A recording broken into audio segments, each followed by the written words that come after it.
శ్రీ హరివాయ గురుభ్యో నమః.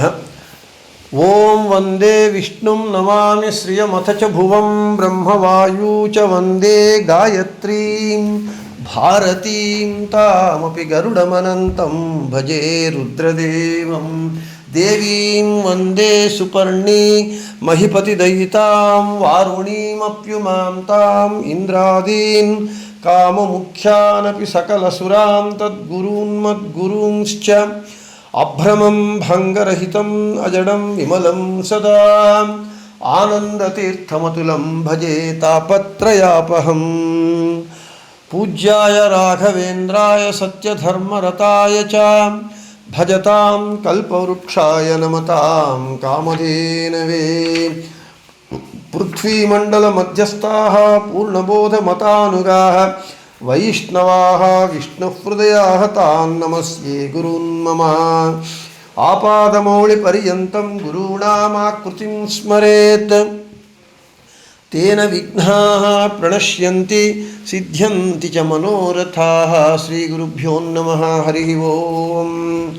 లౌకిక వైదిక భేద భిన్న వర్ణాత్మక ధ్వన్యాత్మక అశేష శబ్దార్థ రుగాది సర్వవేదార్థ విష్ణు మంత్రార్థ ప్రతిదినం ప్రతిక్షణం బుద్ధిశోధకేన సర్వకర్మకర్త సర్వకర్మ కారయిత్ర సర్వకర్మ స్వామిన సర్వకర్మ సమర్పకేణ సర్వకర్మ ఫలభోక్త్ర సర్వకర్మ ఫలభోజయిత్ర సర్వకర్మ ప్రేరకేణ సర్వకర్మోద్బోధకేన సర్వకర్మ శుద్ధిప్రదేన సర్వకర్మ సిద్ధిప్రదేన సర్వకర్మనిష్టేన సర్వకర్మ సాక్షిణ సర్వకర్మనిష్ట భగవద్రూపోపాసకేన. నిన్నటి రోజున మన ప్రవచనంలో వాయుదేవుల వారు భగవంతుని ఆజ్ఞ మేరకు సర్వకర్మ స్వామి, సర్వకర్మ సమర్పకులు, సర్వకర్మ ఫలభోక్తలు, సర్వకర్మ ఫల భోజయిత అయి ఉన్నారు. ఈరోజు సర్వకర్మ ప్రేరకేణ సర్వకర్మోద్బోధకేన సర్వకర్మ శుద్ధిప్రదేన సర్వకర్మ సిద్ధిప్రదేన సర్వకర్మనిష్టేన సర్వకర్మ సాక్షిణ సర్వకర్మనిష్ట భగవద్రూపోపాసకేన అనేటటువంటి విషయాలను చెప్పుకుందాం. సర్వకర్మ ప్రేరకులు. వాయుదేవుల వారు సర్వకర్మ ప్రేరకులు అంటే అందరు జీవులు చేసేటటువంటి అందరి కర్మల ప్రేరకులుగా ఉంటూ ఉన్నారు చెప్తూ ఉన్నాం. అందరి జీవుల కర్మ ప్రేరకులు అని అంటే అనంత జీవుల యొక్క పూర్వ సంస్కారము, వారి అదృష్టము, వారి యొక్క స్వరూప యోగ్యతల వీటన్నింటి జ్ఞానము ఉండాలి. పూర్ణమైనటువంటి జ్ఞానం ఉండాలి. వాళ్ళు సర్వజ్ఞులై ఉండాలి.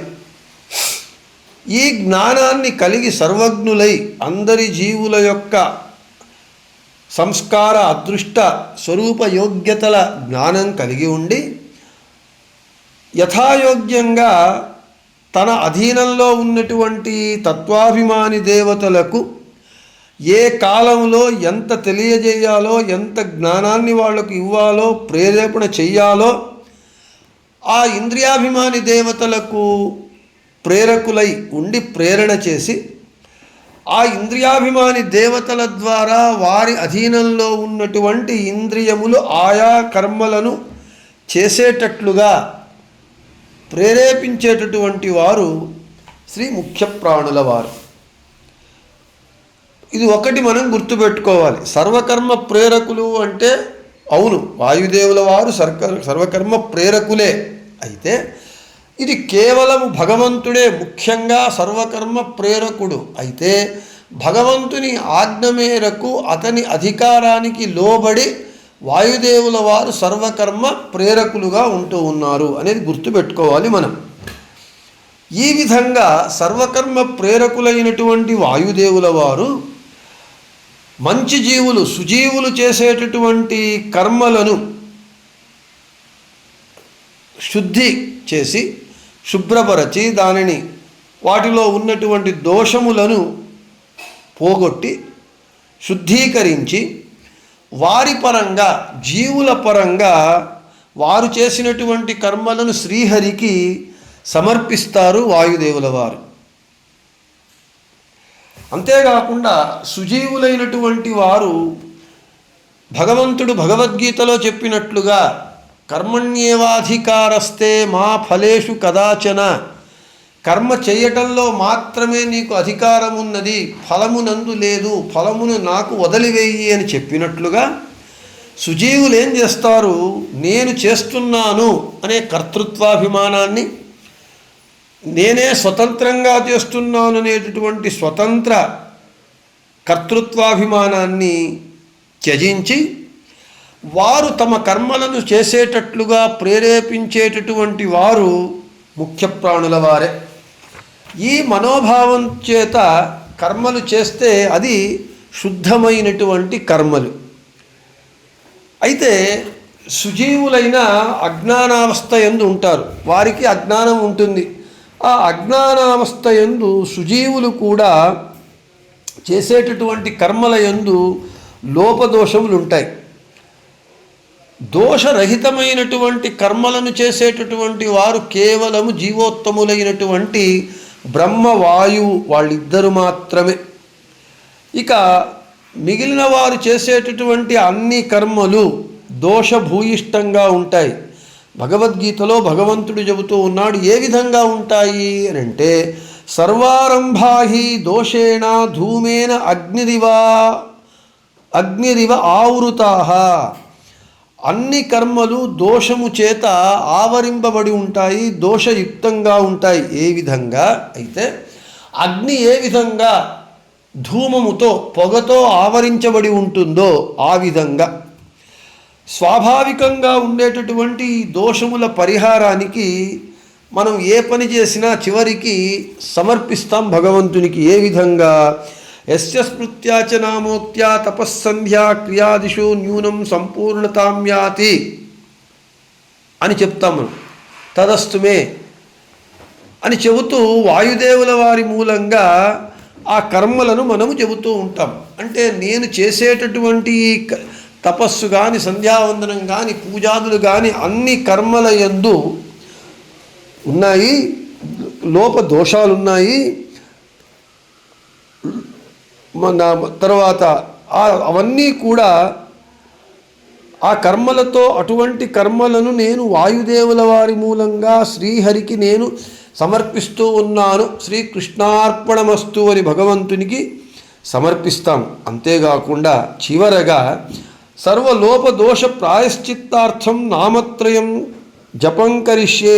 అచ్యుతాయ నమః, అనంతాయ నమః, గోవిందాయ నమః, అచ్యుతాయ నమః, అనంతాయ నమః, గోవిందాయ నమః, అచ్యుతానంత గోవిందేభ్యో నమః అని భగవంతుని నామత్రయాన్ని స్మరిస్తాం మనం. ఈ స్మరించడం యొక్క ఉద్దేశం ఏమిటి అనంటే, మనం చేసేటటువంటి కర్మలు దోషభూయిష్టంగా ఉంటాయి కాబట్టి ఆ దోషభూయిష్టమైనటువంటి కర్మలను మనము యస్య స్మృత్యాచ అని, తర్వాత అచ్యుతాయ నమః, అనంతాయ నమః, గోవిందాయ నామత్రయాన్ని జపించి భగవంతునికి సమర్పించటం చేత ఆ కర్మలు శుద్ధీకరణ చేయబడతాయి. భగవంతుని ఆజ్ఞ మేరకు వాయుదేవుల వారు ఆ లోపదోషములను పోగొట్టి ఆ కర్మలను శుద్ధి చేసి ఆ కర్మలు భగవంతునికి సమర్పిస్తారు జీవుని పరంగా. ఈ విధంగా మనము జ్ఞానానుసంధానపూర్వకంగా ఏ కర్మలు చేసినా అన్ని కర్మలను వాయుదేవుల వారి మూలంగా భగవంతునికి మనము సమర్పించినప్పుడు ఆ కర్మలు శుద్ధీకరణ చేసి శుద్ధి చేయబడి వాయుదేవుల వారు మనపరంగా భగవంతునికి సమర్పిస్తారు. కాబట్టి ఆ కర్మలు శుద్ధమైనటువంటి కర్మలు అవుతాయి. ఇవి ఇలా కావాలి అంటే అనుసంధానం కావాలి. ఈ జ్ఞానానుసంధానం కావాలి అంటే భక్తి వైరాగ్యములు మనకు ఉండాలి. జ్ఞానము, భక్తి, వైరాగ్యము ఉండాలి. వీటిని ఇచ్చేటటువంటి వారు ఎవరయ్యా? ఇటువంటి శుద్ధమైనటువంటి కర్మను చెయ్యటానికి కావలసినటువంటి జ్ఞానము, భక్తి, వైరాగ్యాలను ఇచ్చేటటువంటి వారు ఎవరయ్యా అనంటే జీవోత్తములైనటువంటి వాయుదేవుల వారు. వాయుదేవుల వారు భగవంతుని ఆజ్ఞ మేరకు ఇస్తారు. ఈ విధంగా ఆచరించేటటువంటి కర్మయే జ్ఞానయుక్తమైనటువంటిది, యోగము అని నానా పేర్లతో పిలవబడుతుంది అని భగవద్గీతలో భగవంతుడు చెబుతూ ఉన్నాడు.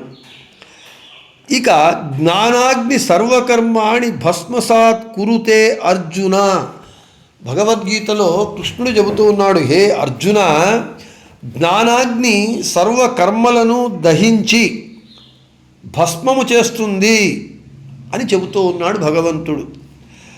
కర్మ దహనము, కర్మని కాల్చివేయటం అంటే ఏమిటి అంటే, మనము చేసేటటువంటి ప్రతి ఒక్క కర్మ అనేక జన్మలను ఎత్తడానికి కారణమవుతాయి.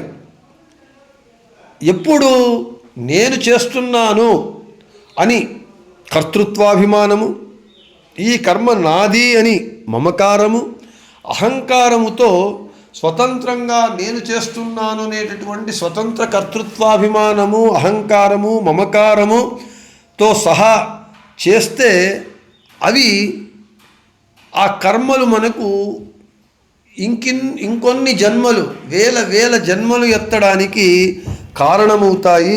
ఆ కర్మలు మనకు బంధకమవుతాయి. అయితే ఈ జ్ఞానము అనేటటువంటి అగ్ని ఆ కర్మలన్నింటినీ నాశనం చేస్తుంది.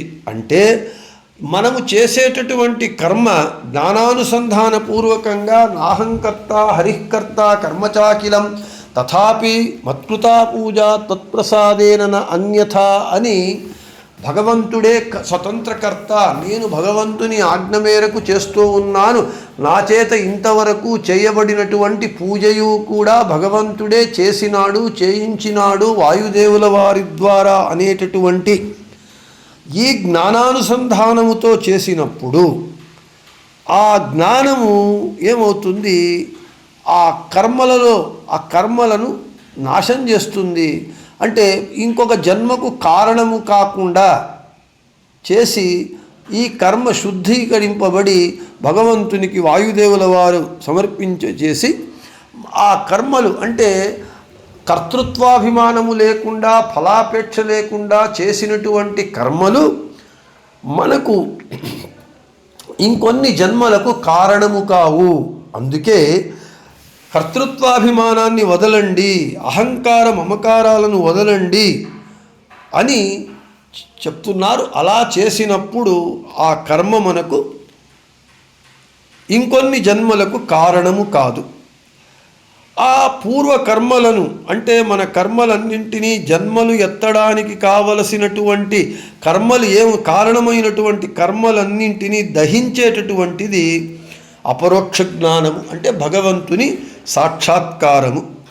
ఇక్కడ జ్ఞానాగ్ని శబ్దము ఇక్కడ ముఖ్య వివక్షితంగా ఉంటూ ఉన్నది.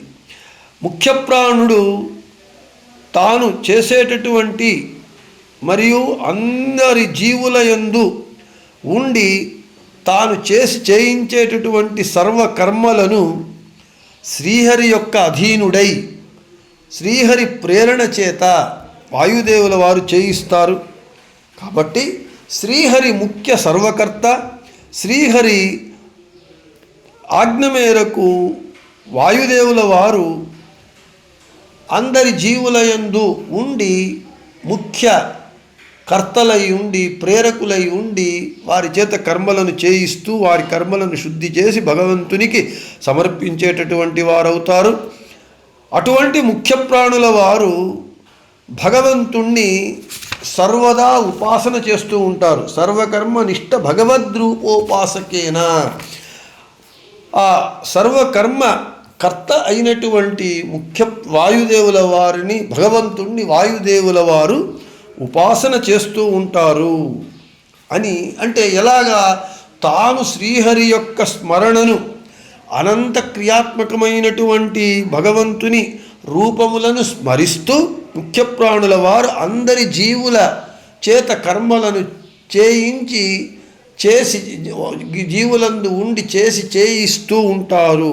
భగవంతుణ్ణి ఉపాసన చేస్తూ ఉంటారు ముఖ్య ప్రాణుల వారు అని ఈ పంక్తి భాగము యొక్క అర్థము. ప్రతిదినం ప్రతిక్షణం బుద్ధిశోధకేన సర్వకర్మకర్త సర్వకర్మ కారయిత్ర సర్వకర్మ స్వామిన సర్వకర్మ సమర్పకేణ సర్వకర్మ ఫలభోక్త్ర సర్వకర్మ ఫలభోజయిత్ర సర్వకర్మ ప్రేరకేణ సర్వకర్మోద్బోధకేన సర్వకర్మ శుద్ధిప్రదేన సర్వకర్మ సిద్ధిప్రదేన సర్వకర్మ నిష్టేన సర్వకర్మ సాక్షిణ సర్వకర్మ నిష్ట భగవద్రూపోపాసకేన.